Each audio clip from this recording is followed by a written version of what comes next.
So the problem is you got a guy that's not that darn good, but he can go to another school and they give him $500,000. You can't compete with that. It doesn't make sense.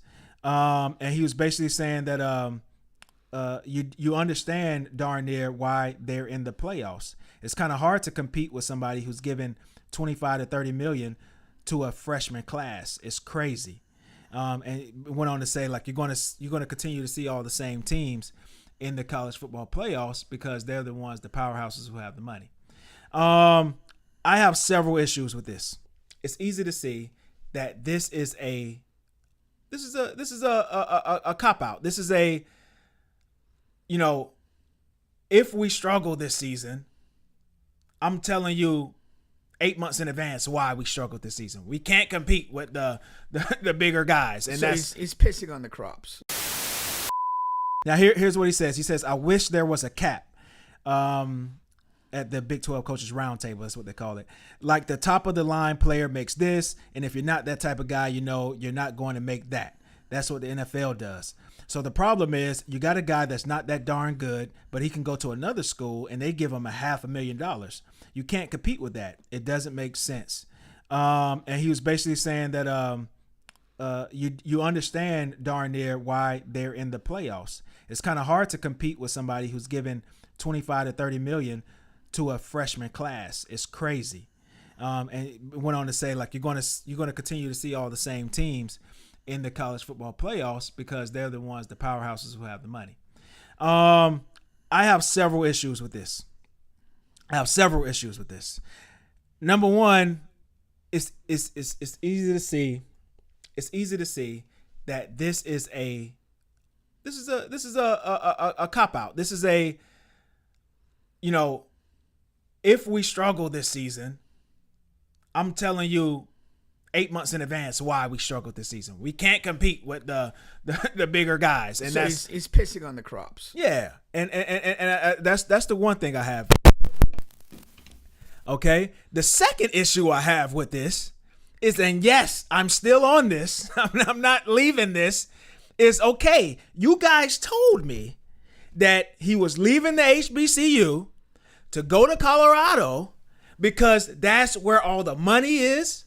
For him, for his kids, for him to be able to compete and make the playoffs and do all of these great things that he can't do at an HBCU, and they just have all of these different, there's the great facilities and a long line of checks and money, and he's just going to be able to do this and do that, and you guys beat me up on it. I'm talking about thousands and thousands of comments on Instagram and YouTube, and here we are. What is this? Second, third year? At least third, right? Third year college. Third year at Colorado. And Deion is saying there's not enough money at Colorado.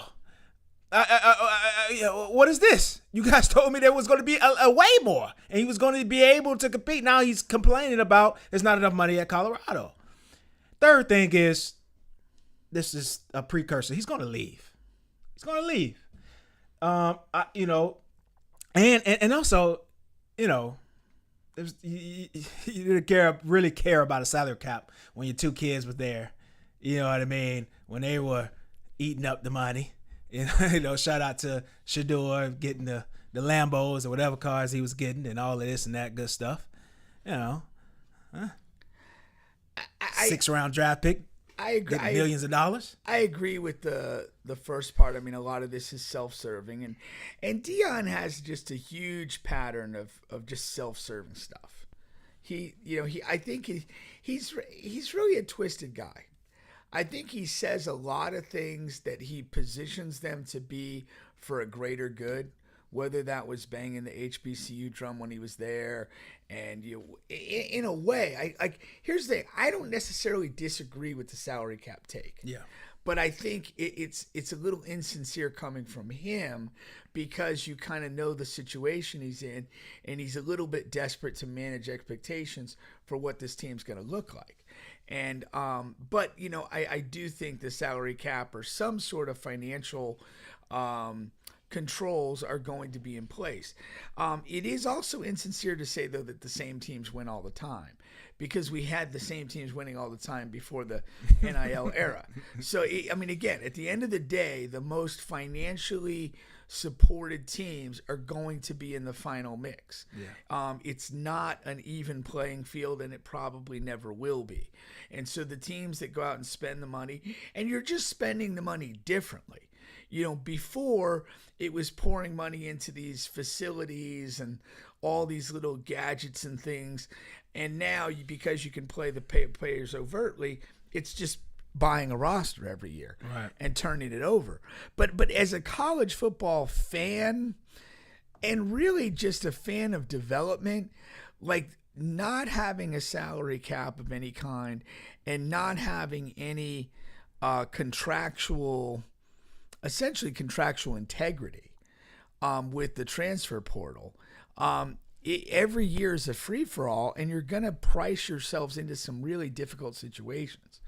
And I don't know that we're there yet, but when some of these teams make the big mistake, they sign a guy to big money and he gets hurt and never performs well, or just doesn't perform well without injury, and they've got like a real sunken cost there.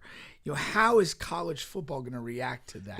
That's why I don't like the salary cap. It's one of the reasons why I don't. There's many reasons why I don't. I mean, when they were like gigantically overly paying these coaches, when players weren't getting paid at all, there was no gripe about that. You know what I mean? And they didn't get the job done. And really, we know that players, they drive the business. I mean, they just do, and that's in every sport. And there's a ton of money in collegiate sports. That's the reason for the NIL to begin with. You know what I mean?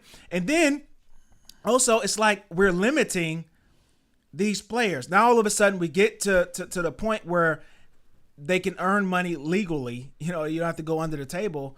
Now we're gonna just cut their water short.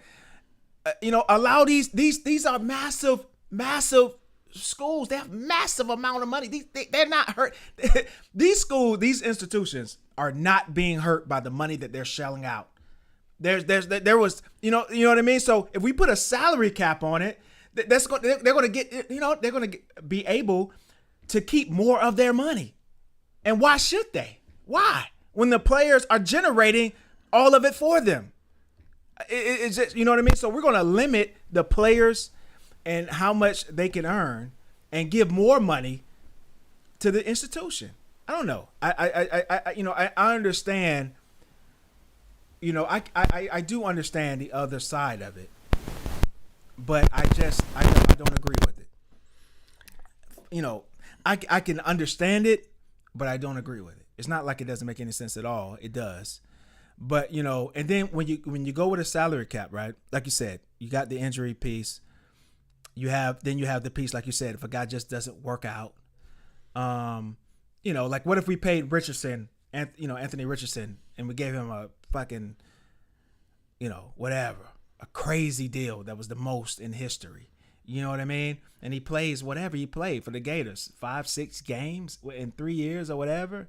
A huge talent, but then you're just screwed for whatever 3 to 4 years while he's there. Because it's just like then it becomes the NBA. You don't like the NBA, the way it's structured. That's what you're doing. You won't be able to keep teams together. Well, you can't. There's no mechanism to keep teams together in college football or college basketball. What do you mean? There's no mechanism to keep a team together.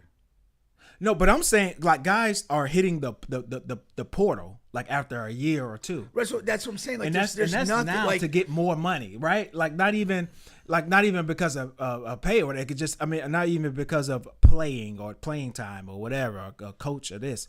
It's to get more money. So if you put a salary cap in place and you pay a guy, right? And again, it's too many. It's I don't know. That would really throw a lot of monkey wrenches in, and I think the game will suffer, man. I think it would suffer. I don't think so at all. I do not think so at all. I think the way you have right now, it's a complete mercenary environment. It's okay for people to make money, but you have nothing. Like in an NFL or NBA, you have contracts, multi-year contracts. So you sign a guy and you have a period of time that he's going to be committed to your organization or what have you. But everything in college football, college basketball is just literally year to year. I mean, contracts are fine. I mean, but a salary cap is like a lot different. But here's the thing, like you're saying, are we gonna it's just the Wild West. Like I'm saying a player should be able to be paid whatever an institution is willing to pay them. That's what I'm saying. I know what you're saying. And all of them. Yeah, like all 50 to 60 guys on the team. I just think that will be the kind of it'll break the game. It's not breaking the game now. It's been going on for a year and a half. Yeah. In time, it will break the game. In what way? Because the finances of it are going to run completely wild, and you're just gonna it'll just be chaos. But what would generate the chaos? Because yes, the numbers will continuously grow. Yeah, but the institution's money grows each year with new TV deals, with apparel, with this. Every last single dime of that is because of the players and their success or popularity. It'll reach a saturation point. The TV deal will reach a point where they're not going to want to offer more for that product. Well, we haven't reached that in whatever 100 years of football. If you continue with unrestricted NIL expenditures and a simultaneous free transfer portal, the game is just gonna blow through that. Yeah, those are two separate things. Like but they're connected because that's part of the issue. You have both. You have no financial constraint and no restraint on movement of players. I'm not comfortable with limiting these guys the pay. We fought so hard to get it. You know what I mean? And of course I'm speaking, you know what I mean? But we fought so hard to get it, and now we're going to limit it. I don't know. I'm just not comfortable with that. When these institutions have been making fucking billions for years and been getting over. Like we have fucking 100,000 more years of what's currently happening to even catch up for all the money they've fucking robbed these players from to begin with. Ohio State, the national champions, were in the red this year. The football program lost money. Yes, the football program, not Ohio State, the institution. But they're not going to. They're not going to funnel all that there. And that's a misleading stat and number because of course each institution gives a number, to the football team, basketball team, and soccer and this and that. You know what I mean? But they have to share the revenue that they earn. They share between all of the sports. So it's not even the same. It's not even the same pie. But Ohio State for the last 10 years has been top 3. Their budget for football has been in the top 3 for the last 10 years. As far as what they've been shelling out. Yes. Yeah. And then they buy this roster and they run in the red. That's not sustainable.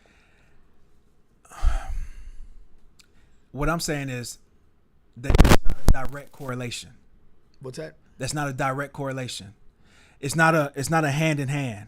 Because the money that the football team earns, there's a revenue share. You get what I'm saying? So I understand this revenue share, but I don't. They're still in the red. That's the problem. They're still losing money. How many years can they do that? That's funny money. That's an illusion, is what I'm saying. It's not. You're not losing money. Ohio State is fucking the amount of money they're fucking making. The sports program is making each year is ludicrous. It's ludicrous. And they're spending more than they're making. That's not. Oh hell no! That's not yes, true. They are. No, they absolutely are. No. They the football are. team is not spending more money than they're earning. Yes, they did. Last year they did. No, and I'll look it up to make sure. But that doesn't align.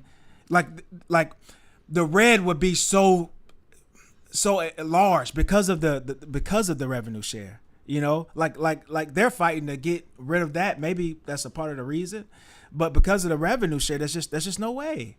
There's just no way. Now that's nothing I looked up. You read it, you saw it, I didn't. Yeah. It's just me trying to align the dots. But yeah, that's really, really hard to believe. And if they are in the red, and I'm wrong, I say so what? So what? So what? It's not sustainable. That's the point. You want to have a program and a sport that is sustainable over time, that can evolve. You're saying Ohio State will dissipate over time. Yeah, you can't run in the red forever. You're not the federal government. Mm-hmm. I mean, at some point, they're going to have to tap out. Not abolish the program, but they're going to have to. They have to rebuild. Scale back. Like There's the Wizards. no rebuilding. They'll just have to be like, we can't continue this. We don't have the money to continue it. What's wrong with that? That's the salary cap then. That's not. That's the salary cap. Not hey, guys. What you want to do. Next class, you got to do something. Instead of 40 million, you got to go down to 15. Okay. That's your salary cap then. You know what I mean? I know what you mean, but that's not what you want college football to be. And college football, I mean, here's the other thing you gotta realize. College football's really not a great product. It's an oversold product. In a given weekend, September September of 2025 here, in a given weekend, you might have 5 or 6 impactful games that people care about that are actually good games. Yeah. And then the majority of it is, Ohio State beating somebody 42-7 and Alabama beating some shithole team 38-14. And well, that's these the way it's been. That's the way it's been. But that's what forever. I'm saying. Like, it's not. That's. But now you're basically like you're in a runaway freight train of expenditure to field these teams to play, maybe 5 meaningful games. That's the way it's always been, Pink. But you're not spending the same amount of money to do that. I mean, it's the cost of doing business, man. You're saying change the cost of doing business. The business I understand. is not sustainable if that's what you're going to be doing. And again, I fully understand. I just disagree. That's all. But I do fully understand what you're saying and that part of what Deion is saying. I do understand. I just disagree. I hate it for the kids. I say take them for every fucking penny they got every single year, and make up for your forefathers, the players who played and didn't get a dime, while the institutions were making billions. That's what I say.